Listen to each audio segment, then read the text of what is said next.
pinakamataas na pagpupuri, pagluluwalhati, pagdadakila sa ating pinakamamahal na Panginoon po lamang. Amen. Dobling paggalang po sa ating pagrespeto at pagpatuloy na pag-alaala sa mga ginituang turo't aral ng ating dearly beloved Honorable Pastor Wildy Almeida at sa ating beloved Honorable Assistant Pastor Lina C. Almeida. Amen. Hallelujah. Greetings to all beloved Almeida families, sa lahat po ng beloved preachers, beloved workers, at beloved brethren. Amen. Hallelujah. Ako po nagpupuri, nagpapasalamat sa ating pinakamamahal na Panginoong Jesus. Muli, luluwalhati at dadakilain ko ating pinakamamahal na Panginoong Jesus. Way back, 1991 po kung paano po kami na-save sa gawain ng Jesus Miracle Crusade International Ministry. Dahil po, ginamit po ang aking beloved Father, mga minamahal, na dapat nandiyan po ang unang nasave po dito sa gawain ng Jesus Miracle Crusade, ang aking beloved auntie, mga minamahal. Nung time ng mga minamahal na patuloy niya po kaming ini-invite na dumalo po dito sa gawain ng Jesus Miracle Crusade. Alam niyo po mga minamahal, nandiyan po ang oo lang po ng aking beloved mother na a-attend kami pero hindi po kami tumutuloy sa gawain ng Jesus Miracle Crusade. Dumating po ang ilang mga linggo pero hindi po kami tumutuloy. One time na nagsabi na po yung aking beloved tita na sumama po kami sa gawain ng Jesus Miracle Crusade sa dako po ng Amoranto, mga minamahal, na nandiyan po na nag-o-open yung aking beloved mother pero hindi po kami natuloy the time dahil ang aking beloved father po punta po sa kanya mga kamag-anak, mga minamahal, nandiyan po na ang aking father, dahil po nagpunta po siya sa kanya kamag-anak, nandiyan po na nag-inuman lang po sila, mga minamahal. Nung time na yun, mga minamahal, then after po noon, umuwi po ang aking beloved father ng pagkatanghali, mga minamahal, lasing na lasing po yung aking father, mga minamahal. Sa kanya pag-uwi, andiyan po na nakatulog po ang aking beloved father, mga minamahal. That time na dumating yung time na 6 o'clock, hanggang 10 o'clock, hanggang ng madaling araw, mga minamahal, na nandiyan po na hindi na po gumigising ang aking father. Nandiyan po na ang aking beloved mother. Sa sobrang kaba dahil umuugal na po yung aking beloved father. Kinising po niya kami. Nung pagising po niya sa amin, punta po kami sa aking beloved auntie, mga minamahal na nandun po yung aking beloved auntie. Pagpunta po niya sa aming tahanan, sabi niya po, kung saan daw po dadalhin ang aking beloved father, mga minamahal, but time po na ang aming beloved, aming mga kapitbahay, mga minamahal, na nandoon po, nagsipuntahan po sa amin dahil nandiyan po, nag-iyakan na po kami dahil aking father, pinipilit po nilang buhayin. Nandiyan po na kinakagat po yung paan ng aking beloved father, kinakagat ng kamay ng aking beloved father, pero kahit ano gawin po, hindi na po siya gumigising, mga minamahal, hanggang sa dumating po yung time na nagdumi na po siya, pasensya na po, nagdumi na po talaga siya, mga minamahal. Nandiyan po na, sabi po ng mga kapitbahay namin na dalhin na po sa morgue ang aking father. Dahil andyan na po na nangitim na rin po yung kanyang labi, mga minamahal. Then andyan po yung tita ko, sabi po niya, siguro, dalhin na lang natin sa dako ng pastoral house, sa dako po ng Sabarte, mga minamahal. Andyan po na, nag-decision na rin po yung aking mother na dalhin po dun sa dako ng Sabarte. Alam niyo po, ang mga minamahal, nandiyan po na binubuhat po yung aking father ng 5 tao, mga minamahal. Dahil nandiyan po talaga na wala na siyang buhay, mga minamahal. Nandiyan po na, pagdating po niya sa dako ng pastoral house, nakita po siya ng mga beloved preacher na nakita po nila na maitim na po yung labi ng aking father, na nagdumi na po, yung mga minamahal. Sabi po ng ating beloved preacher, kung mabubuhay po ang aking beloved father, sabi po ko sa aking beloved mother, kung kalooban na mahal na Panginoon, mabuhay ang beloved mo, maglingkod kayo sa ating pinakamamahal na Panginoon Jesus, hallelujah. Datayin po mga minamahal na pinag-pray niya po yung beloved mother ko, sabi po ng aking beloved mother, mahal na Panginoon, kung totoo kang Diyos ng Jesus Miracle Crusade, buhayin mo ang beloved husband ko, maglilingkod kami sa iyo, hallelujah.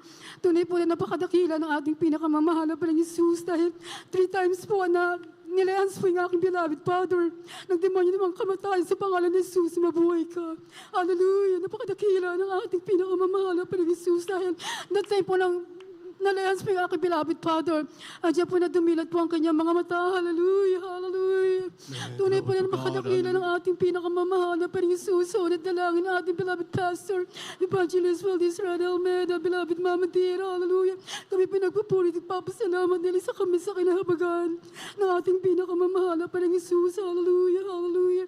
At ganun po mga minamahal, alam niyo po, sa kanila pong pag-uwi, mga minamahal na nandiyan po ang aking beloved father na sinabi po na ng mga kapitbahay namin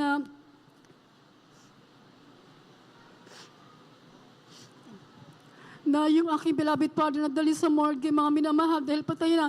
Alam niyo po mga minamahal, nakita nila yung aking beloved father, naglalakad na po mag-isa. Hallelujah, hallelujah. Praise the Lord, Kaya napakadakila ng ating pinakamamahal na parang Jesus. Sino hindi maglilingkod sa ating pinakamamahal na parang Jesus. Hallelujah, hallelujah.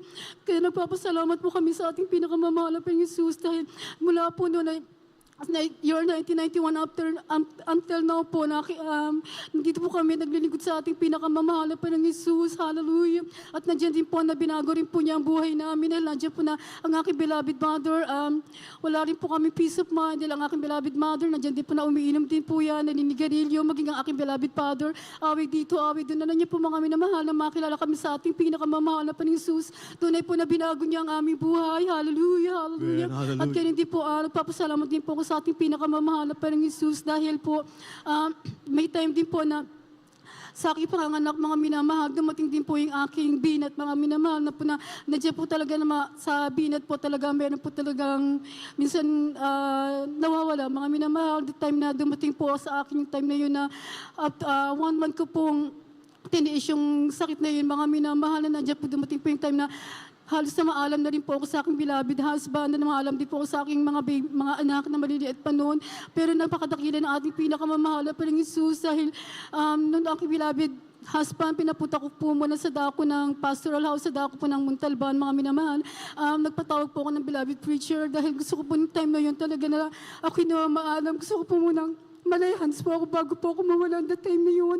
Pero napakadakila ng ating pinakamamahal na parang Jesus dahil yung time na yun, mga minamahal na nililiansa po ako ng ating beloved preacher. Nandiyan po na nawala na po talaga ako ng malay, mga minamahal. Wala na po ako narinig yung mga time na yun.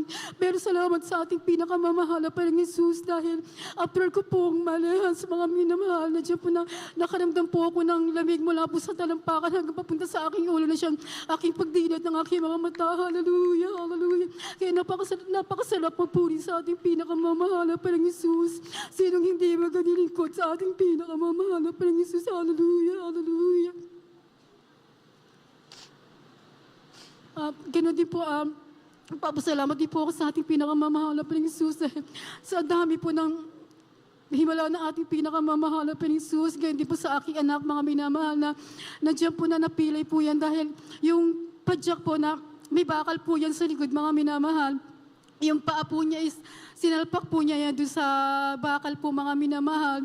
Then nakalimutan niyo sa sobrang paglalaro, nakalimutan po niya yung paa niya po, ando doon po pala sa bakal. Then nung nandito na po sa bakal yung kanyang paa, nakalimutan po niya, bigla siyang tumalon, mga minamahal na nandiyan po. Talagang naiwan po yung paa niya at siya pagkabagsak niya, sobrang pilay po ng kanyang paa, mga minamahal.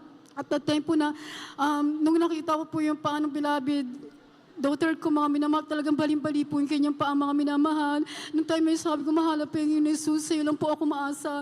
Hindi ko po alam kung anong gagawin ko, pero alam ko ikaw ang aming Diyos sa buhay. Hindi mo kami pababayaan. Nung time na yun, naiyak na po yung aking beloved daughter, mga minamahal.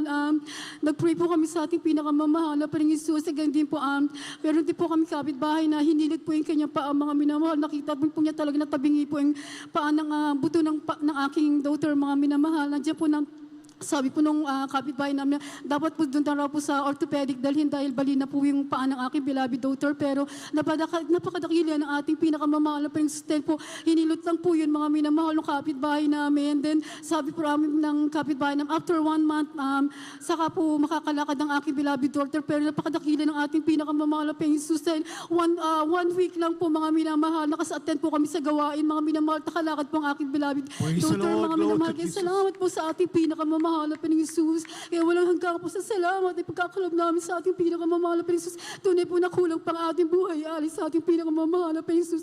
Sa tuwa, sa panalangin ating beloved pastor, beloved Mama Dear, napakasarap ng hina, may taong ninangisahan sa gawa ng Jesus. Hallelujah. Sinong hindi maglilingkod sa ating pinakamamahal na Panginoong Jesus. Amen. Hallelujah. At pinapasalamatan ko rin po sa ating pinakamamahal na Panginoong Jesus. Di man po kami karapat, dapat ginagamit din po niya kami bilang mga awit na mag-asawa sa kanyang banal na ubusan, maging aking beloved daughter. Kaya napakasarap magpuri sa ating pinakamamahal na Pilisus. Hanggang dito na lamang po ang lahat ng kapurihan, kalawalatian, kadakilaan ay tanging sa ating pinakamamahal na Pilisus po lamang. Amen.